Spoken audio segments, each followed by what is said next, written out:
Hello everybody and welcome to G4G on YouTube. It is Napalm Dawn and you're seeing in front of you over here the game that I was supposed to have been playing today from about 12 to 4. It's called DC Dual Force. However, myself and many other players got stuck at this screen over here where it would not send the verification code for starting up the account, so unfortunately did not get a chance to play DC Dual Force today. It is a card game that there are some waves in the Marvel Snap community that people are going to be looking at playing it and everything. I think it's going to be very different from Marvel Snap, because Marvel Snap kind of has a lock on a specific corner of the card genre, and that is easy entry, very fast matches, in and out. I mean, you want to take 30 minutes, you can probably get 5 or 6 games in. DC Dual Force, from what I know about it, is going to be a bit more akin to Hearthstone and Magic the Gathering, where in 30 minutes maybe you're going to have 2.5 matches or so. I think it's going to be a longer game, broader. Friend of the channel friend of the channel Darth Plato and I have been talking about it a bit over the week, and there is some information out there on YouTube. Haven't caught it yet, but this weekend there is a beta going on where Friday, Saturday, and Sunday from 12 to 4 Eastern, we were supposed to be able to jump in there, have a bunch of in-game credits so that we could open packs. I think there's theme packs and everything. What I've heard of it reminded me a lot of when a early Magic the Gathering game happened to hit a beta mode back in the early 2000s. I don't think it was the 90s. I think it was about maybe 2001-ish or so. I remember getting into the beta and playing it with a lot of my UT99 friends at the time, and you essentially could run the shop into the ground on a given day if you wanted. You had a X number of packs and theme boxes that you could open during the day, and it would reset, you know, like every 24 hours and everything. And I have a feeling this beta is going to be a lot like that. However, the first day is totally shot. Some people were able to get in, but then the servers were super laggy. Some people could get in and kind of play, but then they couldn't open packs. There was a wealth of issues with DC Dual Force today. They kind of did the Jake Taffer bar rescue thing and said, all right, everybody shut it down. There's mold in the kitchen. And they shut down the demo for the day, with a lot of people not being able to play. It'll be interesting to see if they give us extra days and such. They were sending out communications saying like, oh, if you're not getting the verification mail, check your spam filter and make sure if you copy and pasted, you didn't have extra characters. Listen, folks.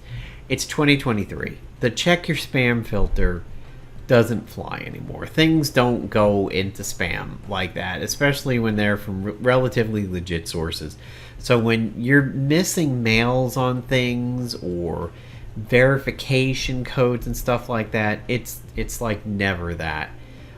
They're admitting they're having massive server issues, and it seemed to permeate just about every aspect of playing the game today, whether it was playing or getting in. So I thought, for some reason, I was thinking the beta was like 9 to 12 or 9 to 1. I was like starting late. I was actually early. Like I started trying to get in the early 12s because I was going to have a long work meeting today. So I was trying to do stuff early and then like set the footage to render while I was in the meeting. Didn't work, so I didn't get in. Darth didn't get in, and it seems like a lot of other people on their Discord were having massive issues. So that's game one that I wanted to talk about. Number two, go check out the Starfield trailer on YouTube. It's like 45 minutes long. Starfield looks like it is going to be amazing. Todd's running kind of the show there with the narration a little bit, but just the footage that they showed was absolutely crazy. The customization that you're going to be able to do in that game, from your ship to your character to your crew, creating outposts, leaving crew at the outpost to like get you resources and everything, the guns. When my girlfriend and I are watching that footage, we bounce back and forth between saying it looks like No Man's Sky, and then you could say, well, now you can see some of that Bethesda heritage in there, like some of the gunplay looked Fallout-ish. It also looked Destiny-ish, and there are some really cool paraphernalia getting created around the game over here. And let's take a look at that really quick. They've got a really cool controller that, even though I don't need an extra controller right now, I really would love to get this particular controller. So some aspects of US society believe that during Pride Month over here, that's maybe what this color was. It isn't. This has been proven to be old NASA colors. It relates to a NASA patch that was used in the late 70s, early 80s. That's where they got the color scheme from, and that's what this color scheme is. So they have this really cool controller that is Starfield branded. They also have this headset that is Starfield branded. And there is also going to be a Starfield watch. I don't want to do a video on it. I want to go over it all.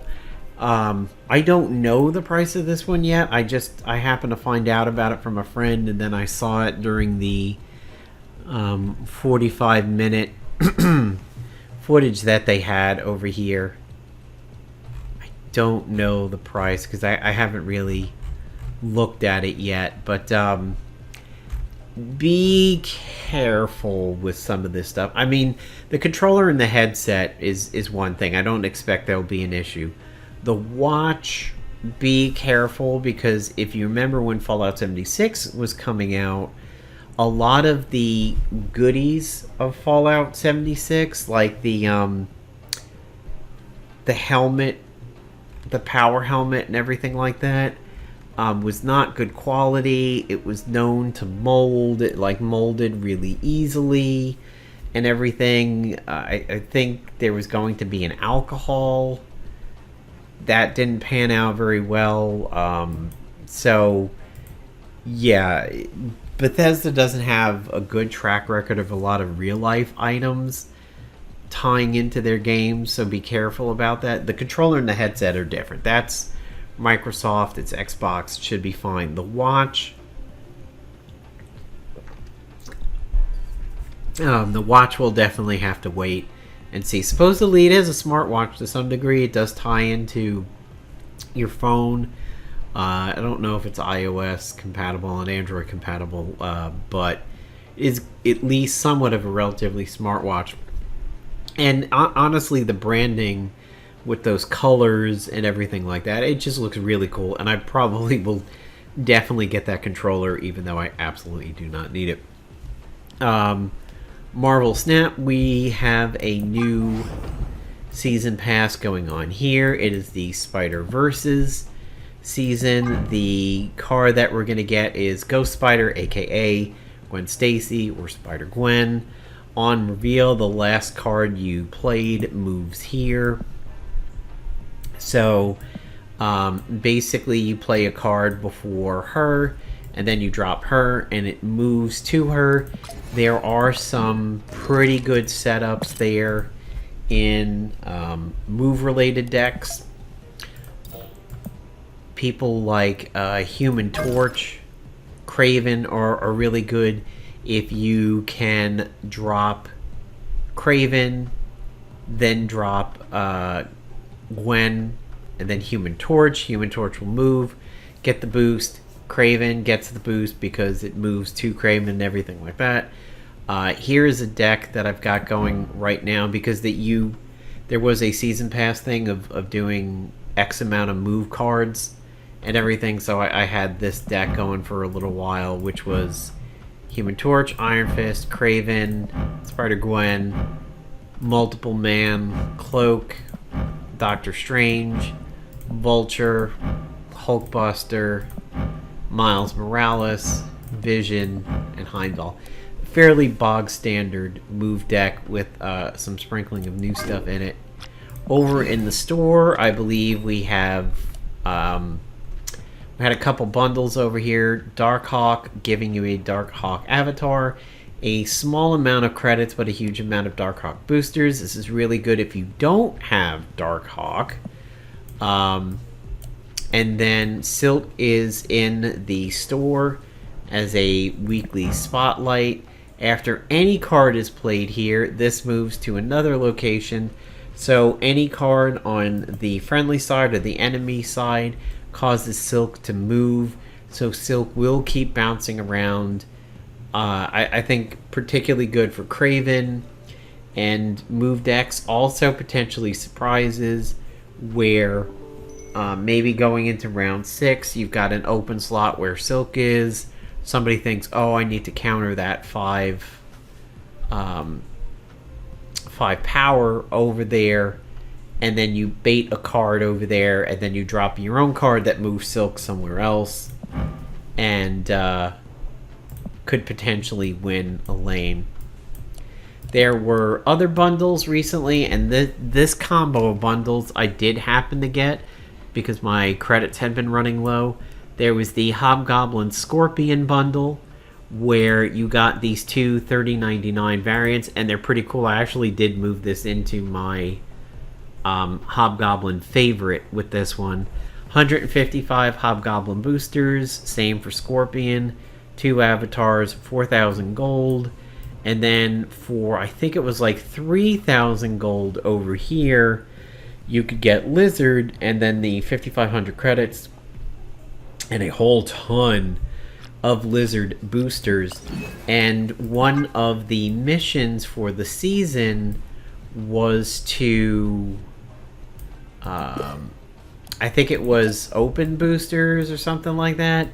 And some people are like, oh, you know, wow, that looks like it's, that was pay to win and everything. I don't exactly remember what the mission was, but boosting your cards happens naturally, so I didn't particularly find it pay to win by any stretch over there. The decks that I've still been using the All Along deck over here, which is my, pull that up really quick, my Agatha deck. Still been running Agatha a little bit, and moving on up like once or twice just for the quest. My name is Veluca, which is an old Suzanne Vega reference. It is a deck about Valkyrie and Luke Cage. It's kind of a lockdown using Ironland for fun. It's basically Valkyrie and Luke combo, because Valkyrie can reduce the power in a lane to 3 for cards on the friendly side and the enemy side, but if you have Luke, your cards don't come down. Your cards will go up and the enemy will go down, but if you've got Luke on the field, Valkyrie cannot reduce your own cards. So it's a little bit of fun. It's a surprise, and I still use my like destroy decks and everything over here. This was always a particularly fun deck. My basic ones of On Reveal and Ongoing I really haven't used in a while. Moving on from the card games, girlfriend has been playing a lot of Breath of the Wild, Tears of the Kingdom. Slowed down this week because there was a new raid tier going on in Final Fantasy XIV for her. So she's basically been throwing a lot of time into that over the last 2 weeks. my biggest game that I've been playing now has been Diablo 4. That has been occupying a lot of my time, as is Overwatch 2, but Overwatch 2 has got a rather big deal of controversy going on right now with the fact that it became very well known that the whole PvE section's not going to be there, and now there may be extra charges for the minimal PvP that we're PvE that we're actually going to see in the game. Not a good look whatsoever for that. I still like Overwatch 2 very, very much. It is my favorite shooter right now. It is what I play when I want to get out, like the shooter vibe things and everything. So that's what I've been favoring there. And then it's Diablo 4 after that. World of Warcraft, they kind of screwed themselves there a little bit, because when they released Diablo 4, it was right after just a few weeks after the new content in World of Warcraft. Not a really smart thing over there, because they knew Diablo 4 was going to chunk away some of the World of Warcraft base, and it is. So now they're doing this experience. They're doing this experience boost in World of Warcraft to get people to come back. Like, they screwed themselves on this one. Really not a particularly bright thing. They would have been better off dropping Diablo 4 several weeks earlier, when there was a lull in the content between the first raid of the tier, or first tier of the expansion and everything like that. It was very much on farm for people. Just really colossal mismanagement there on that one. And not particularly bright to line the two of those up like that. Really haven't been in World of Warcraft much over the past few weeks, and that is strictly because Diablo has occupied kind of that slot where I do my World of Warcrafting. You know, Overwatch and World of Warcraft are very diametrically opposed in terms of the mood that I want to be in when I'm playing it, but Diablo and World of Warcraft definitely share a bit of the same genealogy there. So yeah, really haven't done WoW much since that first maybe 2 or 3 weeks of the new content.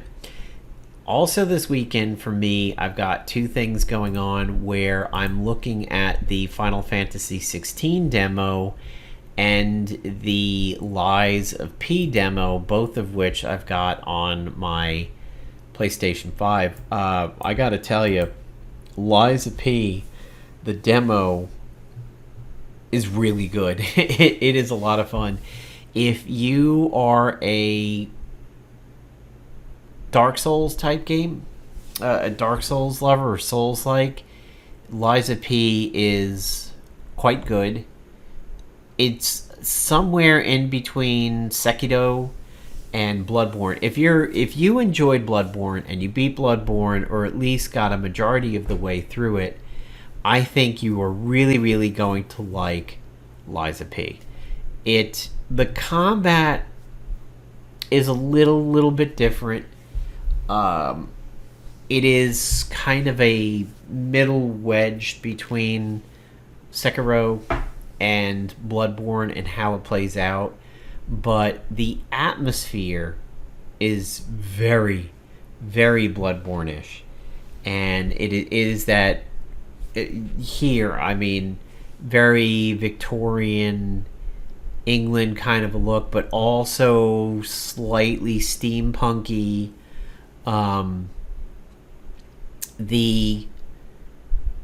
The sword swings and the graphics around the sword swings and like the clangs do have a little bit of that sort of Asian Souls-like to it, but by the same token, it's sort of like along the veins of Neo, but it still very much plays out like Bloodborne. Some of the dog mobs in this game play very, very similar to the dog mobs in Bloodborne. Very, very similar to how they sort of jump around you a little bit and they kind of jump side to side, getting close to you so that they can be a little more effective in the lunge. That part of it very much reminded me of Bloodborne. The visceral attacks, the backstabs when you get an enemy's back and they're unaware of you, and you get the backstab on them and everything. It's quite good. Here is I'll show you some footage of the first boss, and then we'll skip to the third, which is the final one of the demo. This boss, I can't really draw a Bloodborne comparison to exactly. Just kind of standard. The third boss of the demo is this guy over here, the Scrap Watchman. Very, very much reminded me a lot of Dark Beast Paul from Bloodborne. I mean, because they're both shocky, electrical based and everything. But the way that you generally beat Scrap Watchman from the footage that I've seen is to kind of hang to his sides and his back, sort of the back foot area. And everything about this boss really reminded me of Dark Beast Paul or the bigger beast bosses in Bloodborne. So I've beaten the first boss so far. Definitely took a few times, and kind of going through the second area of the game and going towards the second boss and finding my quote-unquote dad as of right now. Actually, this was the video that I was using as a reference. Oh, no, this is just a Scrap Watchman. There is a video out there that has somebody fighting all three bosses with no damage. And, fun game. Some people have also said it sort of looks a little bit like Steel Rising, which was a Souls-like set in revolutionary France, I believe. I do have it flagged on Steam. I don't think I've ever bought it, but it was one that I had flagged on my wish list on Steam to get at some point. So I'll be going through this, maybe doing a video on it. Also the Final Fantasy 16 demo, probably going to go through that. Even the girlfriend's going to go through that, and may have footage on that one too, because this one, that Final Fantasy 16 demo is really taking off. It's becoming really, really popular with a lot of people in various walks of life. Like hell, Maximilian Dude, the streamer, was doing a presentation with Square. He was like up on stage fighting a pretty big boss with Square Enix people and developers, so that was pretty cool. In terms of Marvel Avengers Alliance, which I know a lot of G4G fans want to know what's going on over there, unfortunately no real news going on over there. Goofy's still hard at work on the game in what will be Beta 5. The next beta that we should see in that game will be Beta 5. I don't have an ETA as of yet. I've been working on a little bit of a side project going on with Redux. I'm testing a few things, trying to see the lay of the land in how something might go when it comes to Redux, and there is a little bit of some compile errors over there. I've been discussing it with Goofy, but it's not a high priority thing. It's not something I'm pushing Goofy into looking at. It's something I'm doing on the side, and then I took the log and threw it at him, and he was actually impressed that there were far less errors than he thought, but there are still errors in not being able to do a compile, so not prepared to discuss that yet. But Beta 5 is still in the works, still being worked on. don't I there isn't really any questions that I can answer right now, like when will 5 be out, how many betas until the final version, what new and neat things will we even see in beta 5. Honestly, just go check out the 4.75 video, and that will give you kind of a good idea. But you should see some way more characters being animated. The conversion from Flash over to Unity is going quite smoothly. It's sped up development and everything. So, yep, just stay tuned to the channel for Redux news. And, hopefully we'll have something soon.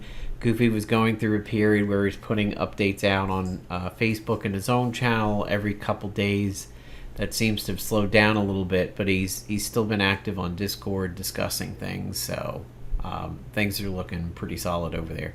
So thanks for checking out this video here on G4G, and keep a watch on the channel over the weekend for potentially some Lies of P videos, Final Fantasy 16 videos.